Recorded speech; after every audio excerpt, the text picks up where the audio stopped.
Hi, my name is Debbie, and I'm currently tapering off of clonazepam. Um, and I think this is my sixth video now. Um, for those of you that are even remotely interested in how I got involved in this whole shit show of benzo withdrawal, you can go watch that on my first video, which is about controlling your thoughts. I just don't want to go over that whole story again. Um, and for those of you that have watched my other videos, you're going to find that this one is going to probably be a lot different. It's going to be a lot more raw because in my other ones, I had all these notes and structure and kind of an agenda, and that's not how this video is going to be. And the reason for that is because I just started tapering again. Again, without going into my big, long, drawn out story, last February, after doing a super micro taper for a little over 2 years, I was down to just a hair above 0.125 and was pretty sure I'd be off by the end of this year. And again, the reason that I chose to do it that way is because I run a business. I need to frickin' support myself. And so it was super slow, but it was the only way that I could function, honest to God. um, and then Sandoz, the brand I was on, was discontinued, had to switch over. Tried Activist, it was awful. Tried Accord, even more awful. And then finally landed on Klonopin brand name because I thought, oh, it's brand name, it's going to be so much better. And no, the switch, even though I took a month to switch over, was shitty. And I felt horrible for months, and there was no tapering. I'm super lucky because I have a doctor that's really, really supportive, um, and has pretty much let me run the show in this whole taper. Um, so she was all on board of don't even think of tapering. And at one point, I was so sick, she actually had me up dose, which I did gladly. Um, so, long story short, now I'm back to 0.25. Um, and, I feel like I've lost a whole year of tapering. I mean, in some ways, I feel like I'm practically back at square one.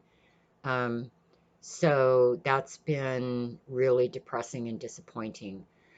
But I am trying to look at this as just part of this process. And even though I have two attempted tapers in my past that I could label as failures, I hate to use that word because as long as you're learning something, I don't think there's any such thing as failing. And holy shit, have I learned a lot because I made a lot of mistakes. I mean, all the way from trying to taper way too fast, uh, trying to, stick to this really rigid schedule of tapering. That didn't work really well either. And then just a whole bunch of other stuff that I think a lot of us do in search of trying to get through this in one piece. So I tried a lot of different supplements, a lot of normal ones, and then a whole bunch of really weird ass ones. Because again, when you're desperate, it's like, I will try anything if it will make me feel better. And for me, long story short, like nothing has up to this point. Um, so um, I have, again, in an attempt to make this taper different, I've tried some different things prior to starting this taper, kind of like preparing myself for this taper, physically and mentally. So I want to share those with you. Um, and then I think what I also want to do is just kind of turn this into um, the journey that we're on together. Because if you're watching this, you're either getting ready to taper. And if you're getting ready to taper, I would suggest you go watch my other videos. Or you're in the midst of tapering and you're either needing some encouragement or you're feeling really shitty. And, I think that's why we get stuck on YouTube or on Benzo Buddies, reading or watching a bunch of other people's stories is because one, we, misery loves company. And so, you know, it's so hard to believe that you feel so shitty. And of course, honestly, you think your shitty is worse than anyone else's shitty. Um, but, you just want to, one, be validated in how you're feeling. Um, and I think it's kind of like a silent commiseration. You don't get to have a conversation with anyone, but you can watch the videos and go, yeah, someone else is suffering too. Yeah, doesn't it suck? And but I've talked about that in my other videos in terms of just nothing good comes from that because, I mean, if you're in misery and then you're watching misery, uh, don't expect to actually like feel better because you're not. So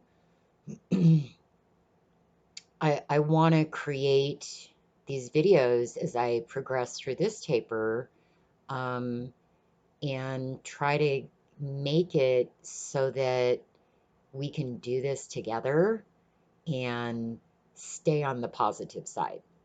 Um, because again, I've talked about it in my other videos and I believe it all the way to my heart and soul that what you think and what you believe makes a huge difference. And it does physically. There's too much research out there to prove that it's true.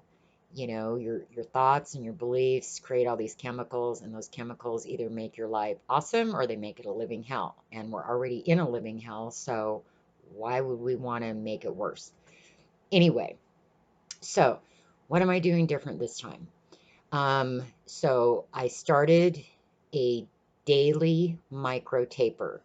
And what I was doing before is I was cutting, so I'm doing a water titration.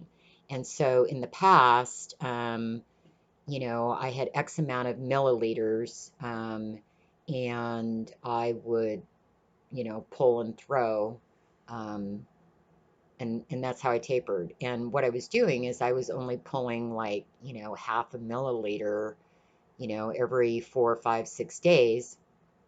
That's pretty much a micro there.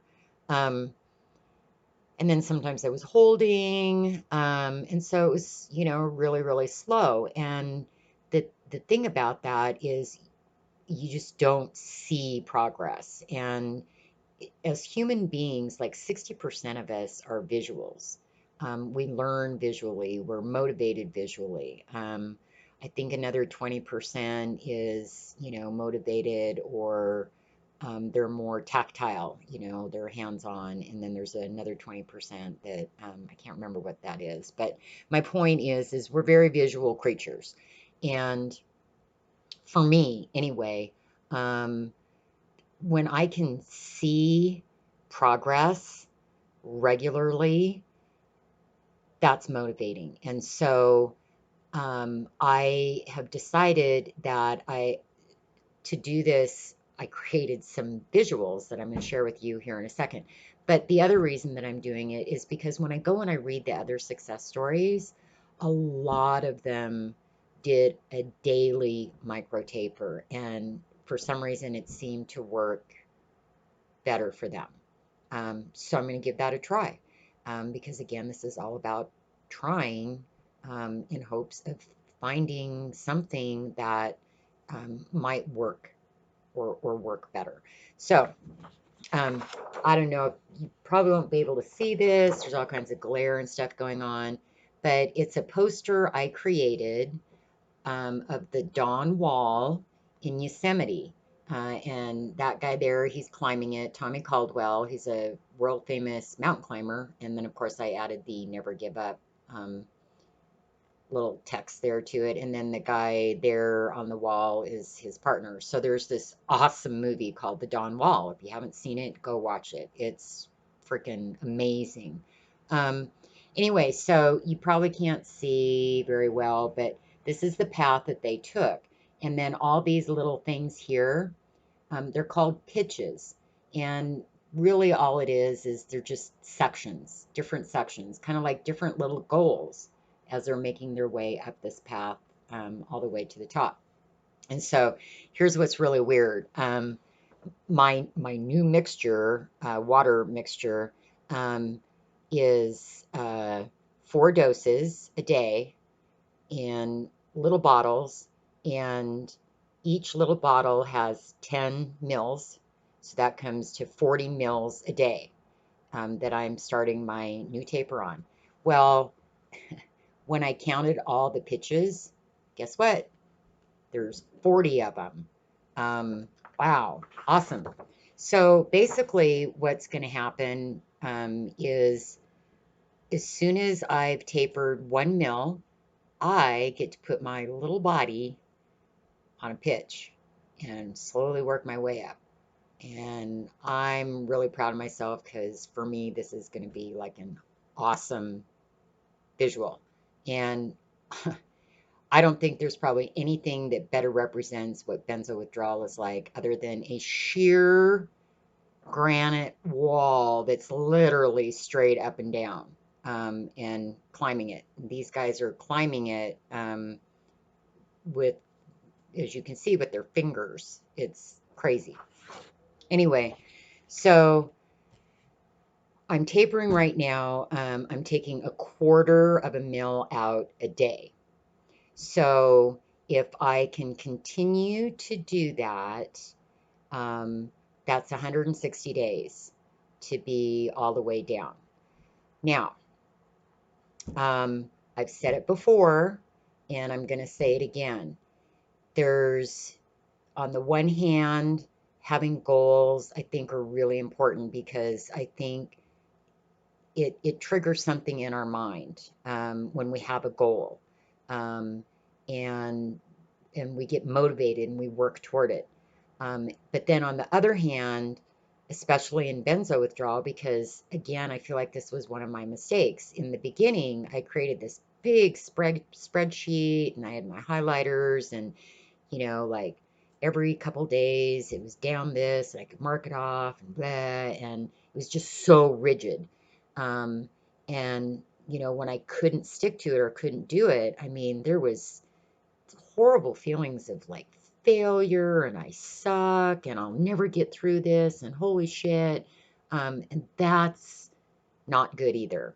So I'm going to try to find a balance here of this is my goal, but I'm going to be gentle on myself as well and realize that because I've said it before, it seems like the more I allow my body to dictate the taper, the better it is. Because you and I both know there is no frickin' ass rhyme or reason to this shit.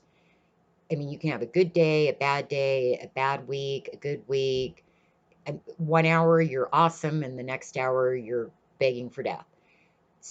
And so as your body is trying to adjust and heal, it goes up and down. I mean, it's kind of like I always think of it as like this really turbulent ocean, and we're a buoy on it, and we're just getting whipped around. And this buoy, our body, is trying so hard to just stabilize. And so, the ocean, there's not a lot of rhyme or reason to that either. I mean, it just is. And so, that's kind of the analogy I use.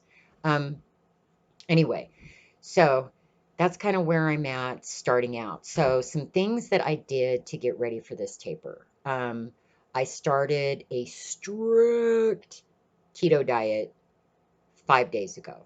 And prior to that, I was eating what I would say is pretty healthy. But then when you really look at the keto diet, I realize now that no. I mean, I actually, in my mind, thought I was really close to a keto diet, and I'm like, no, not even. Um, so, I mean, like strict, like less than 50 carbs a day, no sugar, just strict, strict, strict. And, um, and the reason that I'm doing that is if you go out and you look at the research in terms of how it's beneficial to people going through withdrawal, when you go into ketosis, when you're on a keto diet, it actually converts that glutamate in our brain, which we have too much of. And so it just makes less of that. And if I can make that happen, freaking awesome. So, this is, like I said, day 5 of my keto diet, and I think I have what's called keto flu. And so I feel kind of crappy. It's my third day of my micro taper. Um, and so I feel kind of crappy, but it's not withdrawal crappy. It's more like keto flu crappy in that I feel really fatigued. And I mean, look, I've been tired since I started taking this shit. But this is a different kind of fatigue. And my tummy's upset, and I had diarrhea today, which like super sucked. But I suppose on the one hand, it cleaned me out really good. But um, anyway, so keto diet, strict. I did a couple sessions of something called Psych K, and I am not going to get into that. If you are interested in learning about it, get on the internet and search Psych K, Psyche dash K. Um, and that has to do with your subconscious, and kind of accessing that, and trying to put some healthier belief systems into your mind. Um, I last week did a very long 3-hour session with a gentleman, and we did something called EFT. Um, and I guess another name for that is tapping. So you could search either EFT or tapping. Um, and um, And then we also did hypnosis. So, really, all three of those modalities have a lot to do with your subconscious mind.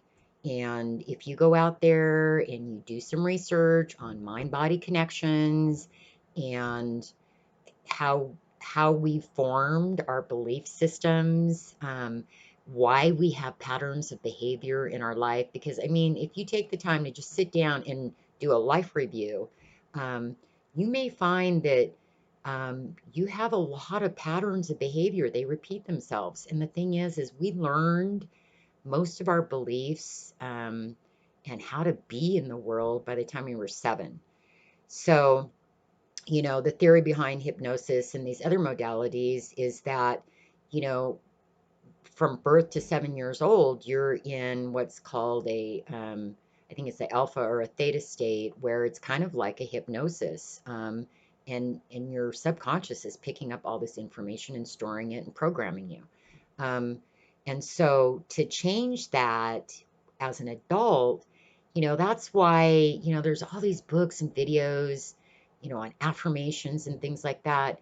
And the reason, honestly, that they don't work that well is because that's your conscious mind saying that stuff. It's not getting into your subconscious mind where those real belief systems are. And the only way to get into that subconscious part of your brain are through these different modalities.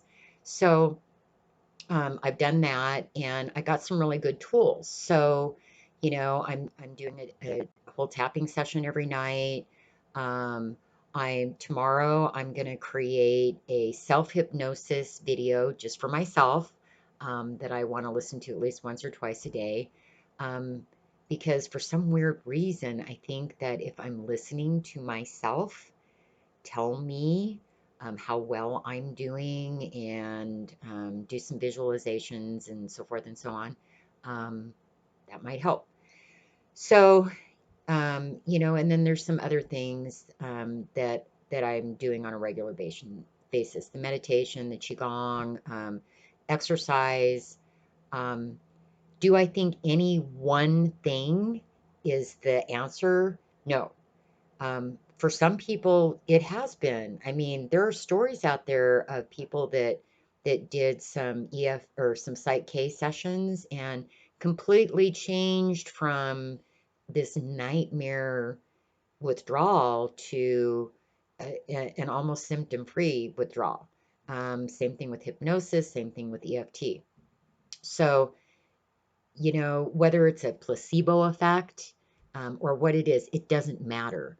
Um, but I think for me, anyway, it kind of fits into. There's this great book out there. It's called The Compound Effect. I forgot the name of the guy that wrote it, but the principle behind it is that we tend to think one thing is the answer or the solution, and or we try one little thing and oh, it doesn't work. And so then we try another thing, oh, and it doesn't work, and we give up. And um, the problem with that too, by the way, is at least me, I'm guilty of it. I try something and seriously, I give it like 2 or 3 days and I'm like, oh, it doesn't work. And so I quit. And I preached consistency. And I'm still preaching consistency. Anyway, back to the compound effect. My point is, I think that if you take, and again, according to this book, you take all these little things, well, they build on each other, and it becomes the compound effect, and it does create change. So at least that's my hope or my theory. We'll see because we're going to be on this journey together, and we're going to see how well it works. Um, so Hmm, I think there was probably a whole bunch of other things that I wanted to talk about, but my benzo brain has completely shut down now. Um, so I'm just going to leave you with this belief, because it's a fact, that there are thousands and thousands and thousands of people that have gotten through this, that have had terrible, terrible, terrible withdrawals and have gone through cold turkey. They've made it. They've gone on to lead these amazing lives, even better lives than they had before. And I know in my heart and soul, every single one of us is capable of it. Every single one of us. It's just a matter of getting through it. So let's get through this together. And we're going to do it. So um, I wish you healing, peace, love, and I will talk to you soon. Oh, and by the way, I do have a channel. If you want to subscribe to it, please do. I've created some playlists on there with some stuff that has been helpful for me anyway. And then you can turn notifications on if you want to even follow um, my journey forward. So again, thank you, and I'll talk to you soon.